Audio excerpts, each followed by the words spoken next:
actions speak louder than words. So I don't do a lot of talking.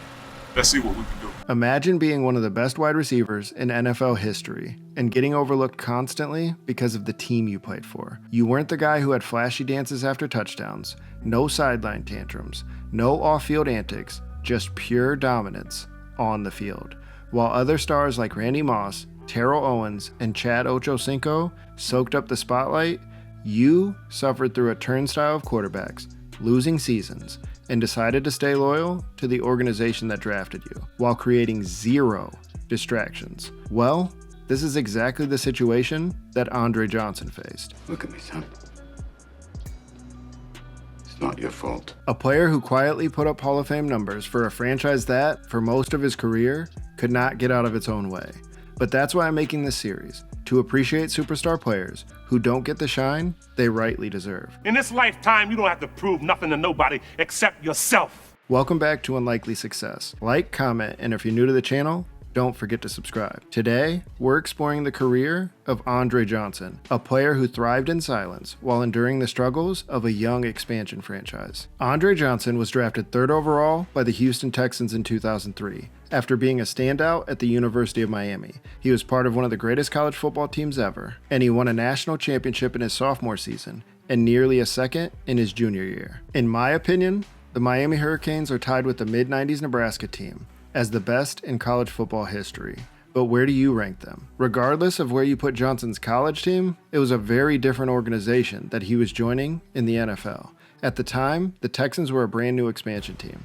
They just entered their second year in the league, and he was their second ever first-round pick. The team had a promising future, but lacked stability that many franchises take for granted. And into this chaos stepped Andre Johnson, a quiet, hard-working player with undeniable talent. From day one, he was the focal point of the Texans offense, and by his second season, he made his first Pro Bowl, finishing with over 1,100 yards and 6 touchdowns. But while Andre was quickly establishing himself as one of the league's top wideouts, the Texans were struggling to find their identity for most of the 2000s. Quarterback play from the team's first ever pick, David Carr, was inconsistent, mostly due to poor offensive line play, and eventually the team moved on from him after the 2006 season. The Texans were stuck at the bottom of the AFC South standings for 5 of their first 7 seasons, and Johnson was part of all but one of these. If you are wondering, the 2 that they did not finish last, they finished 3rd, so second to last. Despite these challenges, Johnson continued to shine over this span. He was a rare bright spot for the franchise. But even as the Texans floundered, Johnson continued to pursue receiving excellence. In 2008, he led the league in both receptions and receiving yards, putting up 115 catches for 1,575 yards and 8 touchdowns. He would follow that up by leading the league in yards again in 2009 with 1,569. Despite the lack of playoff success and a constant carousel of QBs, Johnson's loyalty to the Texans remained. He could have demanded a trade to a contender, but instead, he stuck it out with Houston, embodying the grit and perseverance that would define his career. Should he have stayed loyal? I'm not sure, but I think his numbers on a winning team may have spoken louder to NFL fans. From 2003 to 2009, he would put up 4 seasons with more than 1,000 yards, make the Pro Bowl in each of these, and be named to an All-Pro team 3 times. Andre Johnson's style on the field reflected his personality off it. Quiet, unassuming, but fiercely competitive. While other receivers of his era made headlines with their bold personalities and media-grabbing antics, Johnson simply went out and took care of business. He wasn't doing choreographed end-zone dances like Chad Johnson or creating spectacles like Terrell Owens. Instead, he let his play do all the talking. Yet this quiet demeanor meant he often flew under the radar, overshadowed by the more flamboyant stars of his era. Not to mention, they were winning. Other wide receivers were putting up similar or even lesser numbers, but their off-the-field personas captivated the media in a way that Andre Johnson's just didn't. Even though he was consistently in the conversation for the best wide receiver in the league, he rarely received the same level of attention as his peers.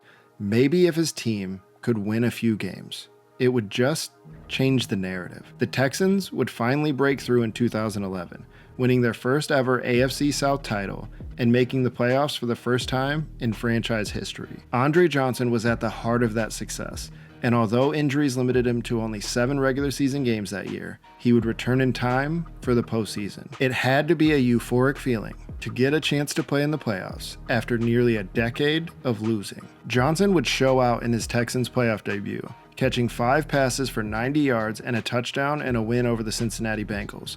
While the team would fall short of a Super Bowl, this was Johnson's moment to finally show the world what he could do in the NFL's most meaningful games. And he delivered with 13 catches for 201 yards and a touchdown in their 2 postseason games. The Texans and Johnson would have an even better 2012, going 12-4 and winning the division for a second straight year. But it went no further than the last in the playoffs. Unlike the prior year, no games were missed by Johnson, and he returned to his all-pro form while posting his career high in receiving yards. Unfortunately, though, this would be the team's peak as it was constructed. I know the truth. There's no going back. You've changed things. The 2013 season was a nightmare, to say the least. Matt Schaub lost confidence, and he never regained it. Arian Foster missed half the season, and it was a waste of Johnson's last prime year. The last time we saw him in a Texans uniform would not live up to his usual standards. But even in decline, Johnson was a productive receiver, nearly crossing the 1,000-yard mark in 2014.